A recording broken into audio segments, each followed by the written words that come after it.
بچیوں نے اسلام کا زمانہ پایا، مسلمان ہوئی، ہجرت کا شرف حاصل کیا، اور پھر اس کے بعد حضرت فاطمہ کے علاوہ تمام بچیاں بھی آپ صلی اللہ علیہ وسلم کی زندگی میں ہی وفات پا گئی تھیں. صرف حضرت فاطمہ تھیں جو آپ صلی اللہ علیہ وسلم کی وفات کے، وہ بھی آپ صلی اللہ علیہ وسلم کی وفات کے 6 ماہ بعد وفات پا گئی تھیں. تو یہ تھی تفصیل آپ صلی اللہ علیہ وسلم کی اولادوں کی. اس کے بعد وقت اور آگے بڑھتا ہے اور کعبے کی تعمیر کا واقعہ پیش آتا ہے. کعبے کی تعمیر کا واقعہ کیسے پیش آتا ہے کہ کعبے کی دیواریں کچھ کمزور ہو گئی تھیں اور اس میں کچھ سیلاب آیا تھا، سیلاب کی وجہ سے، تو اس کو ان کو دوبارہ سے توڑ کے دوبارہ سے بنانے کا یہ مشورہ دیا گیا. لیکن کسی کی ہمت نہیں ہو پا رہی تھی کہ ان کو لگ رہا تھا کہ ایسا کرنا بہت غلط کام ہوگا، کعبے کو پورا گرا کے پھر سے بنانا. لیکن انہوں نے خیر کسی طرح کر کے ایک آدمی نے پہلے شروعات کی اور پھر وہ ساری پورے کعبے کو گرا کے دوبارہ سے بنایا گیا. تو جب کعبے کو دوبارہ بنایا جا رہا تھا تو ایک مطلب مسئلہ یہ ہوا کہ حجر اسود کو کون اٹھا کر رکھے گا. حجر اسود کو ظاہر ہے وہ لوگ بھی ایک بہت مقدس متبرک پتھر مانتے تھے، اور ان کو یہ تھا کہ جو حجر اسود کو اٹھا کے رکھے گا اس کا رتبہ بڑھ جائے گا، اس کی عزت بڑھ جائے گی. اور عرب وہ قوم تھی کہ جو عزت کے لیے، اپنی شان کے لیے اپنی جان داؤ پر لگا دیتے تھے. ان کے لیے اپنی عزت، اپنا وقار ہر چیز سے بڑھ کر تھا. تو اسی شان اور اسی رتبے کی اس میں مارا ماری میں ان میں آپس میں اتنی زیادہ وہ ہوئی کہ جنگ کی نوبت آ جاتی ہے، اور کوئی بھی پیچھے ہٹنے کو تیار نہیں ہوتا. ہر کوئی یہ کہتا ہے کہ میرا قبیلہ بڑا ہے، میں ایسا یہ میرا حق ہے کہ میں حجر اسود اٹھا کے لگاؤں. تو جب بات جنگ تک پہنچ جاتی ہے تو آخر میں کچھ لوگ یہ مشورہ دیتے ہیں کہ کل صبح جو دروازے سے پہلے داخل ہوگا وہ یہ پتھر اٹھا کر لگائے گا. تو اللہ کا کرنا ایسا ہوتا ہے کہ حضرت پیارے نبی صلی اللہ علیہ وسلم سب سے پہلے داخل ہوتے ہیں، اور جب وہ لوگ آپ کو دیکھتے ہیں تو کہتے ہیں حاذل امین رضینا، یہ تو امین ہے، ہم راضی ہیں. یعنی اللہ کے رسول صلی اللہ علیہ وسلم کی اس وقت بھی نبوت سے پہلے بھی بہت عزت تھی، اور وہ سب لوگ جو ہے وہ اللہ کے رسول صلی اللہ علیہ وسلم کو صادق اور امین کہتے تھے. تو ہو سکتا تھا کہ اگر اللہ کے رسول صلی اللہ علیہ وسلم کے علاوہ کوئی اور آتا تو پھر بات بگڑ جاتی، لیکن اللہ کے رسول صلی اللہ علیہ وسلم کو دیکھ کر وہ سب لوگ اپنا جھگڑا ختم کر دیتے ہیں اور کہتے کہ رضینا، ہم راضی ہیں. اور پھر اللہ کے رسول صلی اللہ علیہ وسلم ایک چادر میں وہ پتھر رکھواتے ہیں اور تمام قبیلوں کے سردار اس کو چاروں طرف سے پکڑتے ہیں، اور پھر وہ پتھر اللہ کے رسول صلی اللہ علیہ وسلم اٹھا کر کعبے کی دیوار میں لگا دیتے ہیں. اور اسی وقت ایسا یہ بھی ہوتا ہے کہ اب جو کعبے کے، اب آپ آس پاس دیکھتے ہیں کہ کعبے کے سائڈ میں ایک حتیم کی دیوار ہے جو اب کعبے کے باہر ہے، لیکن وہ حصہ پہلے کعبے کے اندر تھا. تو اس وقت جب دوبارہ سے وہ کھڑا کر رہے تھے اس کو کعبے کو، تو ان لوگوں نے ایک وہ یہ رکھی تھی شرط کہ ہم اس کو صرف حلال کمائی سے بنائیں گے، اور ان کے پاس اس وقت حلال کمائی کی بہت قلت تھی. زیادہ تر ان کا جو کاروبار تھا وہ سودی تھا، یا پھر جو طوائف تھی ان کا پیسہ تھا، یا مطلب جو بھی تھا ان کا زیادہ تر تو برائیاں ان کے اندر ہر چیز میں تھی نا.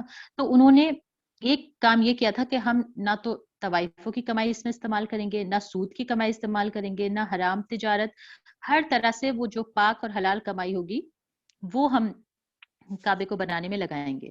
تو اتفاق ایسا ہوا کہ ان کی وہ حلال کمائی کم پڑ گئی اور کعبے کو ان کو چھوٹا کرنا پڑا. تو جو پہلے یہ حتیم کا جو حصہ ہے یہ کعبے کے اندر تھا، لیکن انہوں نے پھر اس کو تھوڑا چھوٹا کیا اور اس کے باہر وہ دیوار بنا دی، اور کعبے کے دروازے کو تھوڑا سا اوپر کیا. پہلے کعبے کا دروازہ نیچے تھا، لیکن اب جب ہم دیکھتے ہیں تو کعبے کا دروازہ انہوں نے اتنا اوپر کر کے بنایا کہ ہر کوئی اس میں آسانی سے داخل نہ ہو سکے، اور جس کو مطلب جو جانا جس کو بھیجنا ہوگا اس کو تھوڑا اہتمام کر کے اوپر چڑھا کے بھیجا جائے گا.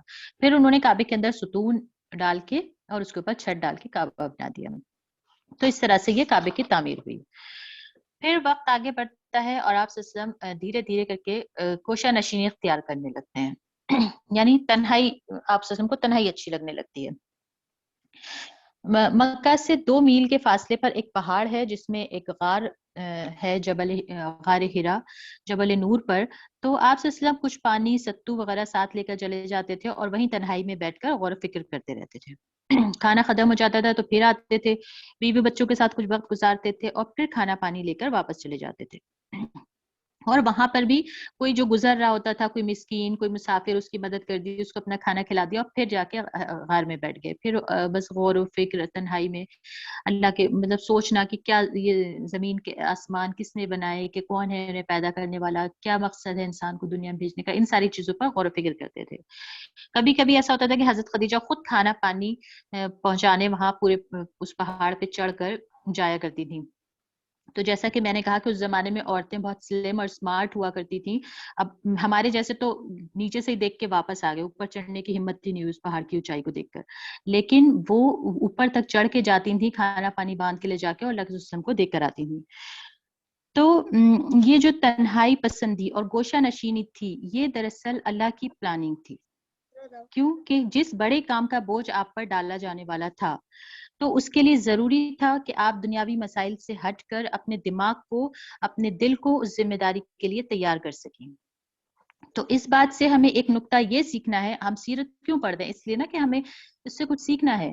تو ایک چیز ہمیں یہ سیکھنا ہے کہ عورت کو اپنے شوہر کو ہر طرح سے سپورٹ کرنا چاہیے. حضرت خدیجہ نے ہائے واویلا نہیں مچایا کہ آپ کیوں چلے جاتے ہیں، آپ کیوں یہاں بچوں کی ذمہ داری میرے اوپر چھوڑ کے چلے جاتے ہیں، میں کیا کیا دیکھوں، میں گھر دیکھوں، بچے دیکھوں، میں آپ کو کھانا پہنچا کے آؤں. انہوں نے یہ سب نہیں کہا، نہیں، بلکہ وہ ایک مددگار، ایک سمجھدار، ایک ہمدرد بیوی تھی. ٹھیک ہے، اگر میرے شوہر کسی وجہ سے جا رہے ہیں تو ٹھیک ہے، میں وہ گھر بھی دیکھتی تھی، بچوں کی ذمہ داری بھی دیکھتی تھی، اور کھانا پانی بھی پہنچا کر آتی تھی. یہ ہوتی ہے ایک غمگسار، ایک رفیق بیوی، ایک ہمدرد بیوی کو ایسا ہونا چاہیے.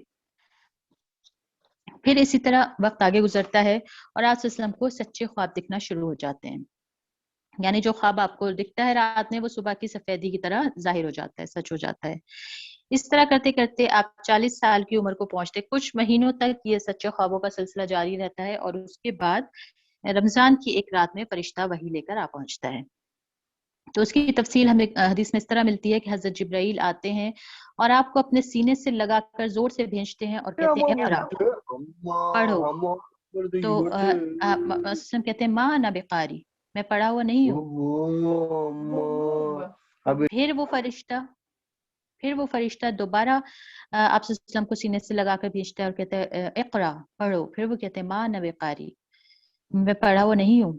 پھر تیسری بار وہ فرشتہ پھر ان کو کہتا ہے اور کہتا ہے اقرا بسم ربک الذی خلق، خلق الانسان من علق، اقرا وربک الاکرم الذی علم بالقلم. نہیں، اقرا وربک الاکرم، یہاں تک وحی نازل ہوتی. تو یہ پہلی آیات تھی، جو پہلی وحی تھی جو اللہ کے رسول صلی اللہ علیہ وسلم پر نازل ہوئی.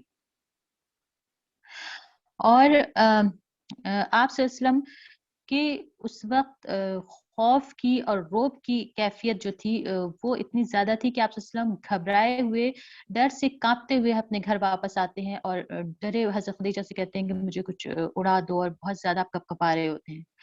تو ظاہر ہے کہ یہ اس کلام کی عظمت تھی، اس کلام کا روب تھا کہ جس کے بارے میں اللہ نے فرمایا کہ اگر اس کلام کو کسی پہاڑ پر اتارا جاتا تو وہ پہاڑ ریزہ ریزہ ہو جاتا. یہ اس نبوت کی، اس کلام کی روب اور ہیبت تھی کہ آپ صلی اللہ علیہ وسلم گھبرائے ہوئے، کانپتے ہوئے گھر واپس آتے ہیں. تو اس وقت حضرت خدیجہ کیا کرتی ہیں، ان کو ایک غمگسار بیوی کی طرح، ایک ہمدرد بیوی کی طرح حوصلہ دیتی ہیں، ان کو چادر اڑاتی ہیں، اور جب آپ تھوڑا سا صحیح ہو جاتے ہیں تو پھر آپ اپنا پورا واقعہ حضرت خدیجہ کو بتاتے ہیں اور کہتے ہیں کہ مجھے کیا ہو گیا ہے اور مجھے اپنی جان کا خوف ہونے لگا ہے. تو حضرت خدیجہ ان کو پیار سے سمجھاتی ہیں اور کہتی ہیں نہیں، اللہ کی قسم، اللہ آپ کو رسوا نہیں کرے گا.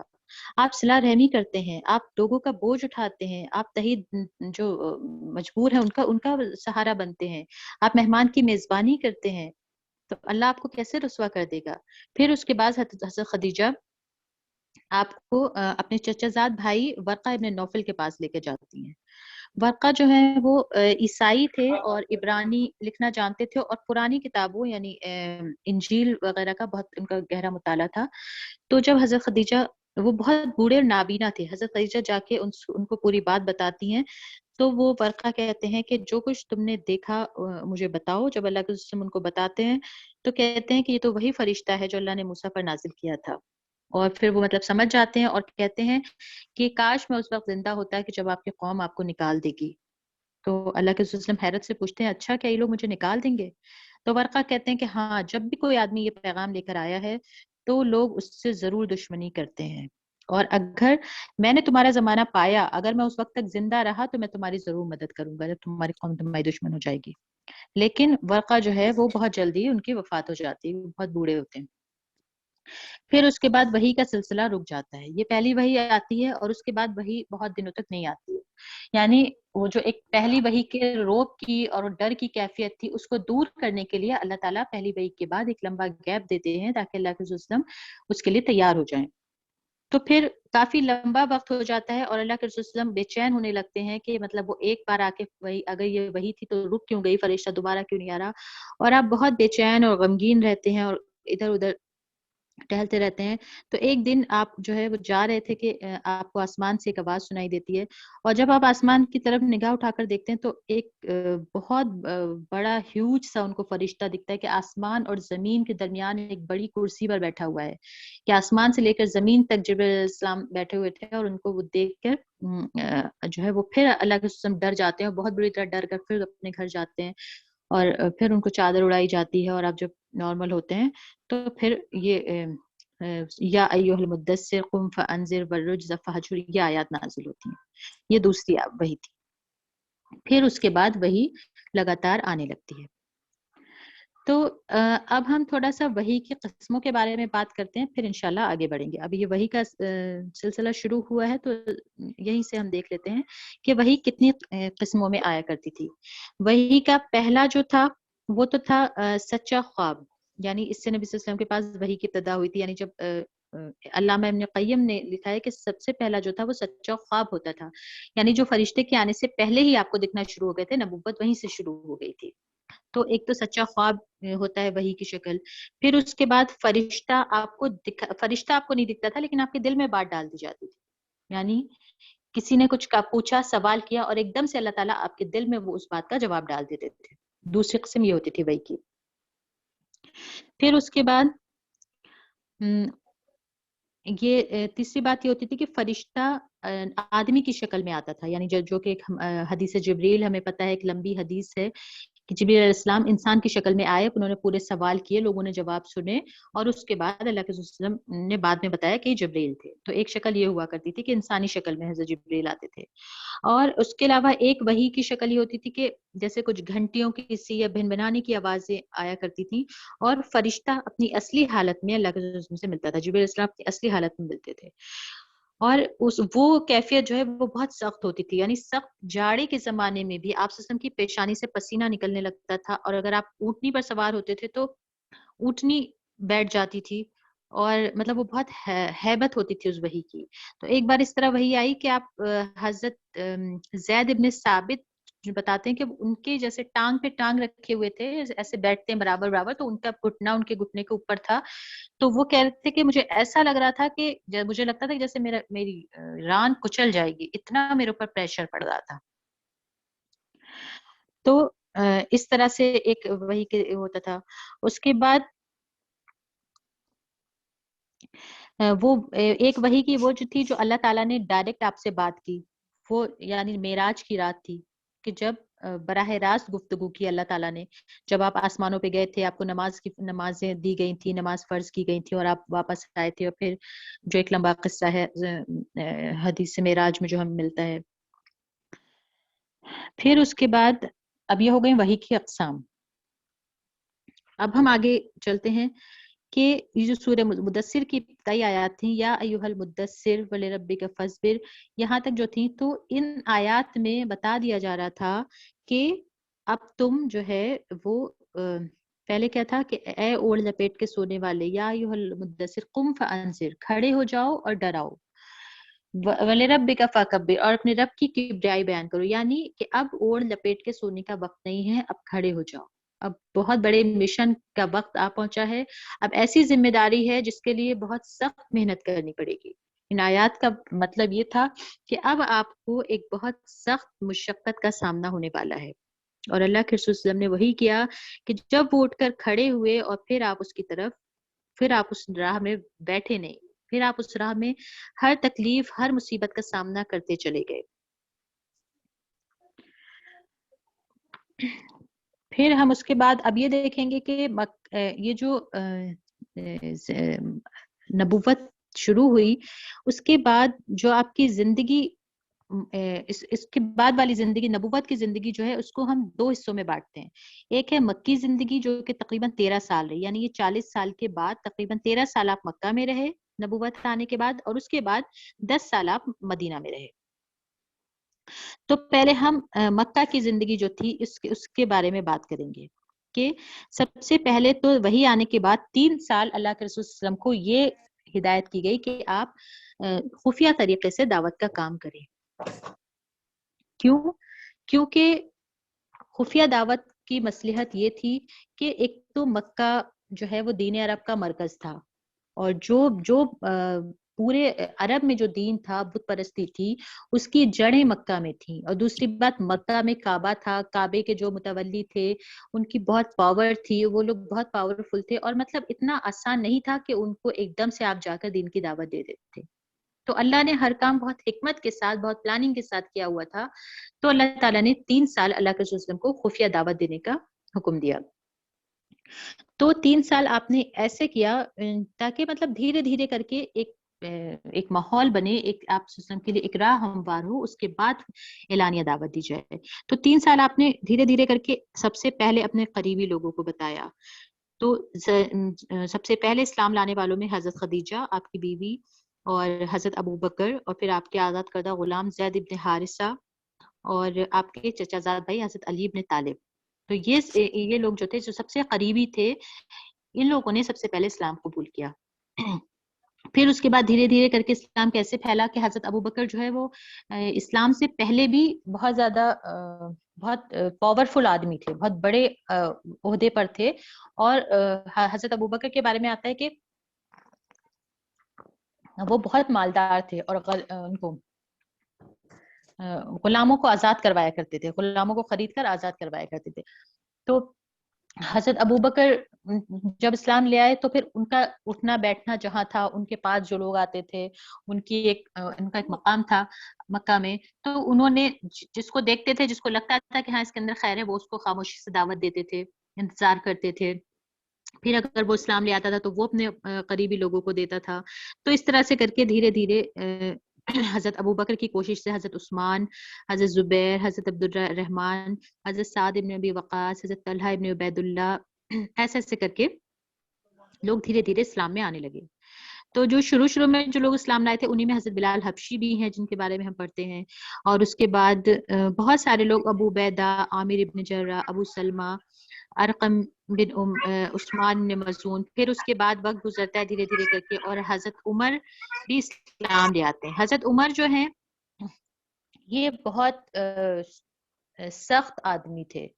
یہ اتنی ان کی سختی مشہور تھی، اور ان کی مطلب لوگ ان کے ڈر سے کانپتے تھے، ان کی تلوار سے کانپتے تھے. تو ایک دن یہ جب دھیرے دھیرے کر کے اسلام پھیلتا جا رہا تھا اور لوگوں میں باتیں ہونا شروع ہو گئی، جب خفیہ طریقے سے بھی پھیل رہا تھا، لیکن لوگوں میں جب باتیں شروع ہوئی تو حضرت عمر کو خبر پہنچی کہیں سے کہ محمد صلی اللہ علیہ وسلم ایسے ایسے ایک اللہ کی دعوت کا اعلان کر رہے ہیں، اور بتوں کو غلط بتا رہے ہیں، اور کہہ رہے ہیں کہ اللہ صرف ایک ہے، یہ سب شرک ہے، یہ غلط ہے. تو حضرت عمر بھی جو ہے غصے میں تلوار نکالتے ہیں اور کہتے ہیں کہ میں آج دیکھتا ہوں کہ کون ہمارے خداؤں کو جھوٹا کہہ رہا ہے، میں آج بتاتا ہوں. تلوار لے کر غصے میں نکلتے ہیں، اور راستے میں کوئی روک کر کہتا ہے کہ عمر کہاں جا رہے ہو، پہلے اپنے گھر کی تو خبر لو. عمر کو جو بتانے والا ہوتا ہے اس کی طرف دیکھتے ہیں، اور وہ کہتے ہیں کہ تمہاری بہن اور بہنوئی نے اسلام قبول کر لیا، پہلے ان کی تو خبر لے. اور بہن اور بہنوئی کچھ پڑھ رہے ہوتے ہیں، جو کچھ وہ پیپرز ہوتے ہیں ان کو دیکھ کر چھپا لیتے ہیں. حضرت عمر کہتے ہیں کہ دکھاؤ کیا پڑھ رہے تھے. تو ان کی بہن کہتی ہیں کہ نہیں، تم وہ نہیں لے سکتے ہیں. وہ پٹتے رہتے ہیں اور وہ پیپرز نہیں دیتے ہیں. پھر وہ ان کی بہن کہتی ہیں کہ تم وضو کر کے آؤ یا نہا کے آؤ، ایسا کچھ کہتی ہیں، تب میں تمہیں وہ پیپر دوں گی. پھر اس کے بعد جب وہ پڑھنا شروع کرتے ہیں تو حضرت عمر کی آنکھوں سے آنسو نکلنے لگتے ہیں، اور وہ اسلام لے آتے ہیں. پھر وہ واپس آتے ہیں اور اللہ کے رسول صلی اللہ علیہ وسلم کی خدمت میں آ کے اسلام قبول کر لیتے ہیں. تو حضرت عمر کے اسلام قبول کرنے سے مسلمانوں کو بہت سپورٹ ملتی ہے، مسلمانوں کو بہت طاقت ملتی ہے، اور اللہ کے رسول صلی اللہ علیہ وسلم بہت خوش ہوتے ہیں، اور اللہ کا شکر ادا کرتے ہیں کہ انہوں نے مسلمانوں کو ایک مضبوط آدمی دیا. تو جب حضرت عمر اسلام قبول کرتے ہیں تو کہتے ہیں کہ مطلب ان کو یہ برداشت نہیں ہوتا کہ ہم چھپ چھپ کر دین کا کام کریں. وہ اللہ کے رسول صلی اللہ علیہ وسلم سے کہتے ہیں کہ اللہ کے رسول صلی اللہ علیہ وسلم ہم جائیں گے اور کھلے عام دعوت دیں گے. لیکن اللہ کے رسول صلی اللہ علیہ وسلم ان کو سمجھاتے ہیں کہ نہیں، ابھی وقت نہیں آیا ہے، ابھی وقت نہیں آیا ہے. تو پھر ایسے کرتے کرتے جب 3 سال ہو جاتے ہیں تو پیارے نبی صلی اللہ علیہ وسلم کو حکم دیا جاتا ہے کہ اب دعوت کو کھلے عام کریں، اب لوگوں کو کھلے عام دین کی دعوت دیں. تو اللہ کے رسول صلی اللہ علیہ وسلم ایک دعوت کا انتظام کرتے ہیں، کھانا بناتے ہیں اور تمام لوگوں کو دعوت پہ بلاتے ہیں. تو ان کی پھپھیاں کہتی ہیں کہ دیکھو ابو لہب کو مت بلانا، یعنی وہ تمہاری بات نہیں سنے گا. پھپھیوں کو اندازہ ہو جاتا ہے کہ کس لیے دعوت کرے، اور پھپھیاں ظاہر اپنے بھتیجے سے بہت محبت کرتی تھیں اور اپنے بھائی کی فطرت کو بھی جانتی تھیں ابو لہب کو. تو کہتی ہیں کہ ابو لہب کو مت بلانا، لیکن وہ سب کو بلاتے ہیں کیونکہ ان کو ایک بڑے مقصد کے لیے دعوت رکھنی ہوتی ہے. تو جب سب لوگ آتے ہیں تو ابھی اللہ کے رسول اپنی بات شروع کریں اس سے پہلے ابو لہب جو ہے وہ بدتمیزی کرنا شروع کر دیتا ہے اور کہتا ہے کہ یہ محمد دیکھو، یہ ان کا سر پھر گیا ہے، نعوذ باللہ، یہ باپ دادا کا دین غلط بتانے لگے ہیں، یہ ایک نیا دین نکال لائے ہیں، دیکھو ایک کس طرح کی حرکتیں کر رہے ہیں، اور لوگوں کو بھڑکانا شروع کر دیتا ہے. تو اب پیارے نبی صلی اللہ علیہ وسلم بولنا چاہتے ہیں، لوگوں کو رب کا پیغام دینا چاہتے ہیں، بتانا چاہتے ہیں، لیکن ابو لہب موقع ہی نہیں دیتا ہے اور بہت زیادہ لوگوں کو بھڑکاتا رہتا ہے اور کہتا ہے کہ اگر ان کی بات مانو گے تو تم ذلیل ہو جاؤ گے، تمہیں ہر جگہ پورے عرب میں تمہاری بدنامی ہو جائے گی، کس طرح کی باتیں ہیں. تو جب بہت زیادہ ابو لہب بدتمیزی کرتا ہے تو ابو طالب کہتے ہیں کہ یہ کیسی تم ڈرپوکوں والی باتیں کر رہے ہو، بزدلوں والی باتیں کر رہے ہو، اور جب تک جان میں جان ہے ہم اس کا ساتھ دیں گے. ابو طالب اٹھ کر اللہ کے رسول کا ساتھ دیتے ہیں. تو ابو لہب وہاں سے اوپر اٹھ کے چلے جاتا ہے اپنے لوگوں کو لے کر، لیکن اللہ کے رسول دعوت نہیں دے پاتے ہیں. پھر ایسے ہی کر کے ایک دن کیا ہوتا ہے کہ اللہ کے رسول صفا کی پہاڑی پر چڑھتے ہیں اور آواز لگاتے ہیں سب کو. جب لوگ جمع ہو جاتے ہیں تو لوگ پوچھتے ہیں کہ کیوں آواز لگائی، کیوں ہمیں بلایا ہے. تو اللہ کے رسول کہتے ہیں کہ اگر میں تم لوگ کو کہوں کہ اس پہاڑ کے پیچھے سے ایک دشمن تمہارے اوپر حملہ کرنے والا ہے تو کیا تم لوگ یقین کرو گے؟ تو سب کہتے ہیں کہ کیوں نہیں، آپ امین ہیں، آپ صادق ہیں، ہم آپ کی بات پہ یقین کریں گے، کیونکہ لوگوں کو پتا ہوتا ہے کہ اللہ کے رسول نے کبھی جھوٹ نہیں بولا ہوتا ہے. تو کہتے ہیں کہ ہاں تم امین ہو، تم صادق ہو، ہم تمہاری بات مانیں گے.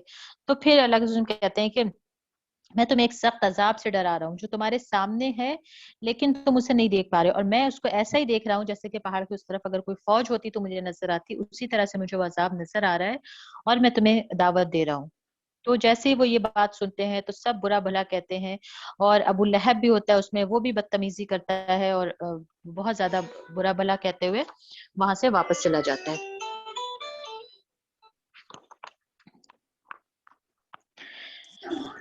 پھر اس کے بعد دھیرے دھیرے کر کے اسلام پھیلتا جاتا ہے، مسلمانوں کی تعداد بڑھتی جاتی ہے، لیکن مشرکین ایسے ہی ہنسی مذاق میں ٹالتے رہتے ہیں اور سوچتے ہیں کہ یہ کوئی مطلب کوئی سیریس بات نہیں ہے، یہ 4 دن کا ان کا جوش ہے، یہ خود ٹھنڈا ہو جائے گا. اور وہ پریشان کرنا شروع کر دیتے ہیں، سوچتے کہ ان کو ان کی پریشان کریں گے تو یہ خود ان چیزوں سے پیچھے ہٹ جائیں گے. تو وہ کبھی کسی کو نماز پڑھتا دیکھتے ہیں یا کسی کو کچھ بھی کرتا دیکھتے ہیں تو ان کو پیچھے سے پتھر مارنا، ستانا. جو کمزور مسلمان تھے جیسے حضرت بلال حبشی تو ان کو پریشان کرتے تھے، گرم ریت پہ لٹا کے ان کو گھسیٹتے تھے، ان کا مالک جو تھا وہ ان کو مارتا پیٹتا تھا. لیکن جو ہے وہ مسلمان اپنی اسلام پر قائم رہتے ہیں اور تمام تکلیفیں برداشت کرتے رہتے ہیں. تو جب مسلمانوں کی ہمت دیکھ کر، ان کا حوصلہ دیکھ کر اب مشرکوں کو ٹینشن ہونے لگتی ہے. وہ سوچتے ہیں کہ ایسی کیا بات ہے جو یہ لوگ اپنے مطلب ایک ہی بات پر اڑے ہوئے ہیں اور ہمارا ظلم سہ رہے ہیں، سب کچھ سہ رہے ہیں، لیکن اس کے ہم ان کا اتنا مذاق اڑا رہے ہیں، ہم ان کو اتنا پریشان کر رہے ہیں، اس کے باوجود یہ اس بات سے نہیں ہٹ رہے، تو ایسی کیا خاص بات ہے. تو پھر وہ لوگ پلاننگ شروع کرتے ہیں کہ کسی طرح سے تو جو ہمیں کچھ تو ہمیں ان کے لیے کچھ بڑا قدم اٹھانا پڑے گا. تو سب سے زیادہ ان کو فکر کس چیز کی تھی کہ عرب کے کونے کونے سے لوگ یہاں آتے ہیں، ہمارے بتوں کی عبادت کرنے آتے ہیں, حج ہوتا ہے تو اس کا فائدہ ہمیں ہوتا ہے. تو اگر اس طرح سے یہ چلا اور اگر ہم نے محمد کی بات مان لی تو یہ سارا عرب ہمارے خلاف ہو جائے گا, تو لوگ ہمارا بائیکاٹ کر دیں گے, ہماری تجارت ٹھپ ہو جائے گی, ہم دانے دانے کو ترس جائیں گے. یعنی ان کو ساری فکر جو تھی وہ یہ تھی, ایک تو اپنی عزت کی, وقار کی, اور دوسرے اپنے مال کی, یہ فائنینشیل حالت کی, کہ تجارت ہماری ٹھپ ہو جائے گی, ہمارا مالی حالات ہمارے خراب ہو جائیں گے. تو پھر وہ لوگ جو ہے وہ بیٹھتے ہیں, مشورے کرتے ہیں. پھر کچھ لوگ ابو طالب کے پاس جاتے ہیں اکٹھا ہو کے, اور کہتے ہیں کہ آپ محمد کو منع کر دیجئے کہ وہ ہمارے دیوی دیوتاؤں کو کچھ نہ کہے, ہمارے دین کو کچھ نہ کہے, آپ اس کو سمجھا لیجئے. تو ابو طالب جو ہے وہ ان کو سمجھا کے بجا کر واپس بھیج دیتے ہیں, لیکن اللہ کے رسول صلی اللہ علیہ وسلم سے کچھ نہیں کہتے. پھر ایسے کرتے کرتے دھیرے دھیرے کر کے وقت گزرتا ہے, اور لوگ بہت تیزی سے اسلام میں داخل ہوتے چلے جاتے ہیں. اسلام جو ہے وہ جس کو اسلام کی دعوت دی جاتی ہے, اسلام اس کے دل پر اثر کرتا ہے, اور ایسے کر کے پورے لوگ اسلام میں داخل ہوتے جاتے ہیں. تو جب مسلمانوں کی تعداد بڑھتی ہے تو مشرکوں کو اور زیادہ فکر شروع ہو جاتی ہے. پھر وہ کہتے ہیں کہ اب تو کچھ فیصلہ کر ہی لینا چاہیے, اب تو لوگ بہت زیادہ محمد کے سپورٹ میں جانے لگے. تو پھر سے وہ لوگ ابو طالب کے پاس آتے ہیں اور کہتے ہیں کہ آپ جو ہے آپ انصاف سے کام لیجئے, اس کو سمجھائیے, ورنہ پھر آپ بیچ میں سے ہٹ جائیے. یا تو پھر آپ سمجھا لیجئے محمد کو, یا تو بیچ میں سے ہٹ جائیے, ہمیں جو کرنا ہو کرنے دیجئے. کیونکہ ابو طالب کی وجہ سے وہ لوگ تھوڑا ڈرے ہوئے تھے. اللہ کے رسول پر وہ لوگ ہاتھ نہیں ڈال سکتے تھے, کیونکہ ابو طالب اپنی قوم کے بڑے سردار تھے, اور وہ جانتے تھے کہ محمد صلی اللہ علیہ وسلم ابو طالب کی سرپرستی میں ہے. تو جب وہ لوگ ابو طالب کو بہت زیادہ وہ کہہ کے چلے جاتے ہیں واپس, تو ابو طالب جو ہے محمد کو بلواتے ہیں اور کہتے ہیں کہ یہ قوم کے سردار میرے پاس آئے تھے, انہیں تم سے کچھ شکایت ہے, تو تم ایسا کچھ نہ کہو, مطلب چھوڑ دو یہ سب. تو مطلب وہ ابو طالب بھی بہت زیادہ پریشان ہو جاتے ہیں. تو اللہ کے رسول صلی اللہ علیہ وسلم کہتے ہیں کہ میں تو صرف آپ کو صرف لا الہ الا اللہ کہنے کے لیے کہہ رہا ہوں نا, صرف آپ کو دنیا اور آخرت کی کامیابی کی دعوت دے رہا ہوں نا. پھر اللہ کے رسول ابو طالب سے کہتے ہیں کہ اگر یہ لوگ میرے ایک ہاتھ میں سورج اور دوسرے ہاتھ میں چاند بھی رکھ دیں گے, تب بھی میں اس دین سے پیچھے نہیں ہٹوں گا. تو پھر ابو طالب جو ہے وہ کہتے ہیں کہ ٹھیک ہے, میں سپورٹ کروں گا, میں اپنے بھتیجے کو سپورٹ کروں گا. پھر اسی طرح کر کے دھیرے دھیرے کر کے نماز کا حکم آ جاتا ہے, اور اس وقت شاید دن میں 2 نمازیں پڑھی جاتی تھیں, صبح کی اور شام کی. تو مسلمان جو ہے وہ چھپ چھپ کر یا کچھ باہر جا کر نمازیں پڑھا کرتے تھے.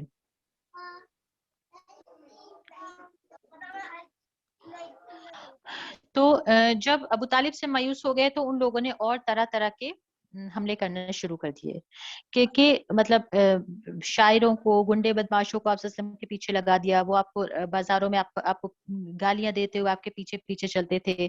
شاعر جو ہے وہ گندی باتیں کے اشعار پڑھتے ہوئے آپ کے پیچھے پیچھے کرتے تھے. لوگوں میں بدگمانیاں پھیلاتے ہوئے مطلب جدھر بھی جاتے تھے ہر طرف سے ان پر حملے ہوتے تھے, کہ کوئی شاعر پیچھے پڑ گیا, کوئی بدماش گنڈے پیچھے پڑ گئے, کوئی جادوگر کہہ رہا ہے, کوئی کہہ رہا ہے کہ ان کو شہرت چاہیے اس لیے ایسے کر رہے ہیں. مطلب ہر طرف سے ظلم ستم ہونے لگے.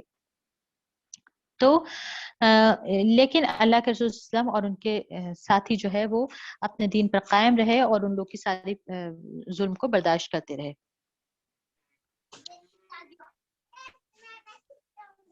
پھر جو ہے آگے چل کر دشمن جو ہے وہ بہت ساری پلاننگ کرتے ہیں. پہلے کہتے ہیں کہ ہمیں جو ہے وہ محمد کو نعوذ باللہ ان کے قتل کا فیصلہ کر لیتے ہیں, چلو ان کے قتل کی پلاننگ کرتے ہیں. لیکن پھر وہی ابو طالب کا خیال آ جاتا ہے کہ ابو طالب سے اگر ہم نے بگاڑا تو پھر تو وہ آل مطلب سب سے ہمیں بگڑ جائے گی, اور قریش میں ان کا بہت بڑا رتبہ ہے.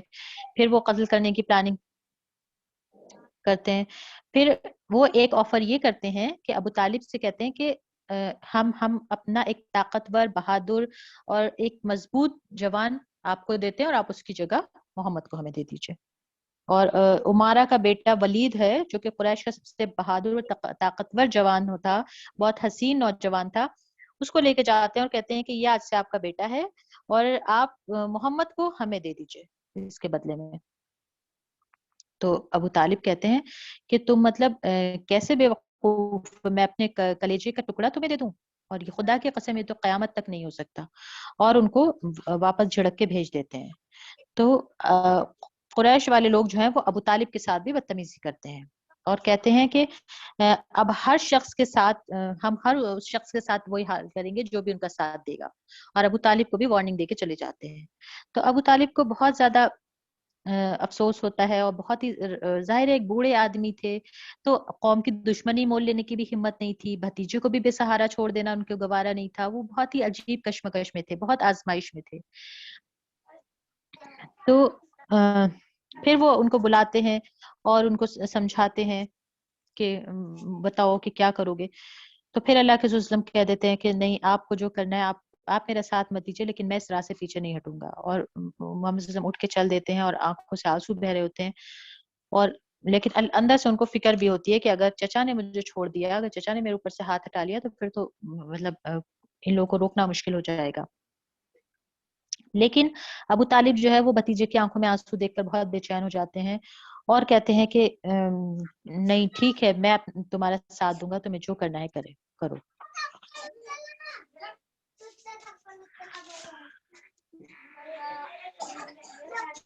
پھر انہی سب آزمائشوں میں آپ سسٹم کی 2 بیٹیاں رقیہ اور ام کلثوم جو تھیں, یہ عتبہ اور عتیبہ کی بیویاں تھیں. عتبہ اور عتیبہ ابو لہب کے بیٹے تھے. تو یہ لوگ جو ہے باپ کی طرح ہی دونوں بھی اسلام کے کٹر دشمن تھے. تو انہوں نے دونوں نے اپنی بیویوں کو بہت پریشان کیا. پہلے جو ہے وہ ان کو گھر میں ستاتے رہے, پھر اس کے بعد اس نے ان دونوں کو گھر سے نکال دیا اور ہر طرح سے ان کو پریشان کیا. لیکن اللہ کے رسول صلی اللہ علیہ وسلم نے وہ اپنی بیٹیوں کا ان کے گھر سے نکالا جانا بھی برداشت کیا, اور مطلب بہت زیادہ پریشانیاں, بہت ساری پریشانیاں جو ہیں وہ اللہ کے رسول صلی اللہ علیہ وسلم نے اس راہ میں اٹھائیں, لیکن اپنی راہ سے پیچھے نہیں ہٹے.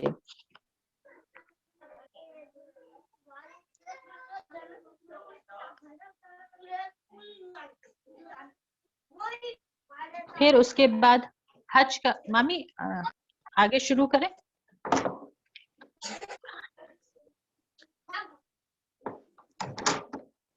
مامی اگلا چیپٹر شروع کریں یا اگلے ہفتے کریں؟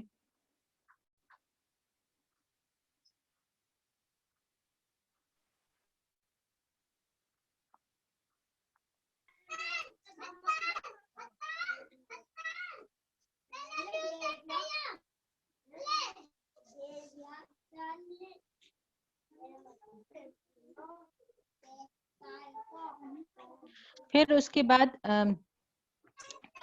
حج کا ٹائم آنے لگتا ہے.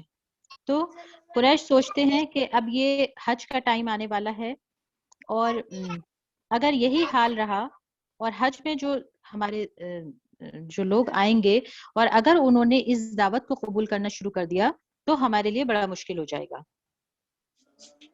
تو وہ لوگ پلاننگ کرتے ہیں کہ کس طرح سے ہم ان کو اس چیز سے روکیں. کہ تو حج کا موسم آنے سے پہلے وہ بہت ساری پلاننگ کرتے ہیں کہ یا تو ان کو لوگوں کو ہم یہ کہہ دیں کہ یہ نعوذ باللہ مجنون ہے, یہ اس لیے ایسی باتیں کر رہے ہیں, یا تو ہم لوگوں کو یہ کہہ دیں کہ یہ شاعر ہیں, ایسی باتیں. تو اسی طرح لیکن وہ خود ہی ان کو لگتا ہے کہ ہماری باتیں صحیح نہیں ہے, ہماری باتوں پہ کوئی یقین نہیں کرے گا. تو آخر میں وہ جس چیز پر وہ ہو جاتے ہیں وہ کہتے ہیں کہ ہم ان کو یہ کہہ دیں گے کہ یہ جادوگر ہیں.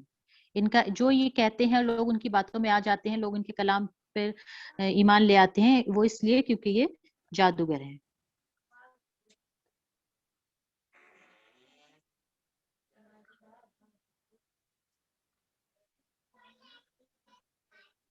تو حج کا ٹائم شروع ہوتا ہے اور لوگ آنا شروع ہوتے ہیں, اور یہ لوگ جو ہے وہ طرح طرح کی کچھ لوگوں کی ٹولیاں بنا کر جگہ جگہ کھڑی کر دیتے ہیں کہ اس سے پہلے کہ لوگ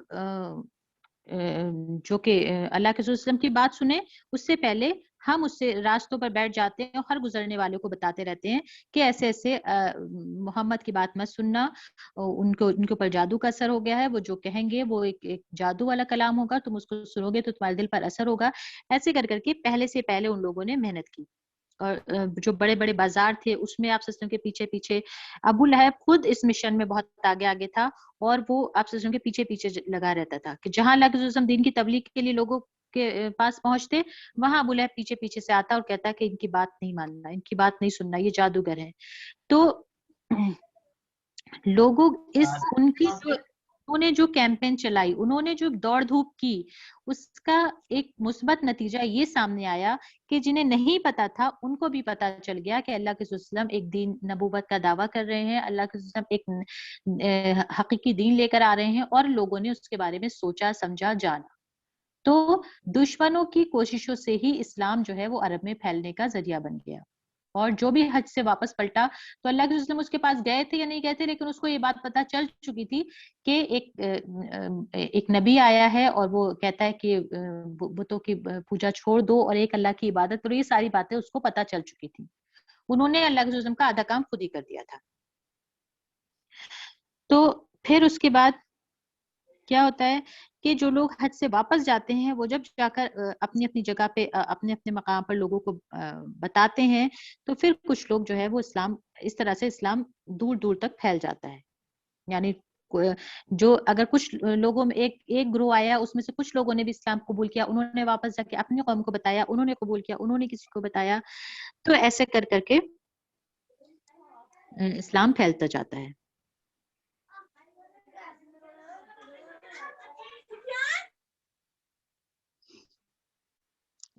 پھر اس کے بعد یہ تمام جو ہے ظلم و ستم کی کیفیت جاری رہتی ہے کچھ سالوں تک, اور حضرت پیارے نبی صلی اللہ علیہ وسلم کے دوسرے بیٹے عبداللہ کا جب انتقال ہوتا ہے تو ابو لہب کو بہت زیادہ خوشی ہوتی ہے, اور وہ دوڑتا ہوا اپنے لوگوں کے پاس جاتا ہے اور ان کو بتاتا ہے کہ محمد صلی اللہ علیہ وسلم ابتر ہو گئے. ابتر یعنی جس کی نسل ختم ہو جائے, جس کی جڑ کٹ جائے, ابتر ہو گئے.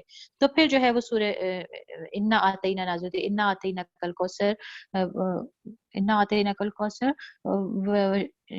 شان کا ابتر, یعنی تمہارا دشمن ہی ابتر ہے, تمہارے دشمن کی جڑ کٹی ہوئی ہے. فصلی لربک وانحر ان شانک هو الابتر, یعنی کہ تمہارا دشمن ہے جس کی جڑ کٹی ہوئی ہے. اللہ کے رسول آپ غمزدہ مت ہوئیے, آپ غم مت کریے کہ آپ کی جڑ کٹ گئی ہے, آپ کے دشمن ہی کی جڑ کٹی ہوئی. تو وہی ہم دیکھ لیں کہ آج کتنے لوگ ہیں جو ابو لہب کا نام لیتے ہیں, اور کتنے لوگ ہیں جو اللہ کے رسول وسلم کا نام لیتے ہیں. کیسا اللہ نے اللہ کے رسول وسلم کا ذکر کو بلند کیا, اور کیسا اللہ تعالیٰ نے جو ہے وہ ابو لہب کے ذکر کو, کیسا ابو لہب کو ذلیل و خوار کیا.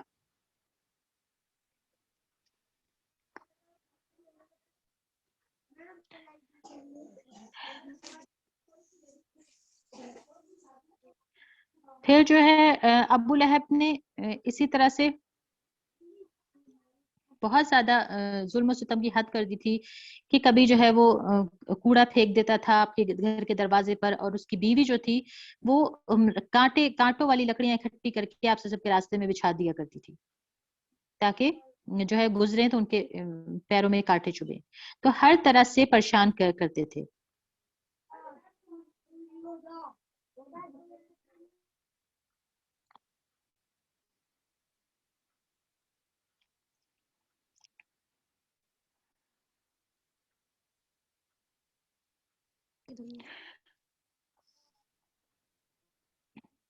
چوتھے سال کے درمیان میں, نبوت کے چوتھے سال کے درمیان یا آخر میں جو ہے وہ مسلمانوں کے لیے مکہ میں رہنا مشکل ہو جاتا ہے, اور انہیں اتنا زیادہ پریشان ہو جاتے ہیں وہ کہ ان کو وہ سوچنے لگتے ہیں کہ کیا کریں. تو ان کو جو ہے وہ اشارے دیے جاتے ہیں کہ وہ ہجرت کر لیں. لیکن یہ پہلی ہجرت تھی جو مسلمانوں نے کی حبشہ کی طرف. یہ لوگ رات کی تاریکی میں چپکے سے نکلے, اور اللہ کے رسول صلی اللہ علیہ وسلم ان کے ساتھ نہیں تھے, اور یہ کچھ لوگ تھے جس میں سے 12 مرد اور 4 عورتیں تھیں. تو یہ لوگ رات کی تاریکی میں چپکے سے نکلتے ہیں تاکہ قریش کو پتہ نہ چلے, اور یہ لوگ تجارتی کشتیوں سے حبشہ پہنچ جاتے ہیں.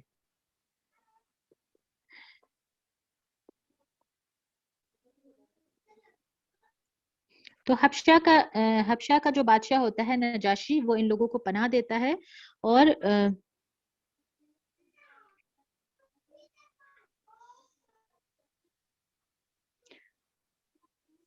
بستر میں ہو جاتی ہے. تو انشاءاللہ اگلا سیشن ہم اگلے ہفتے کریں گے, اور آپ لوگ پلیز اپنا مائک بند رکھنے کی کوشش کیا کریں, دوسروں کو بھی اور مجھے بھی بہت ڈسٹرب ہوتا ہے.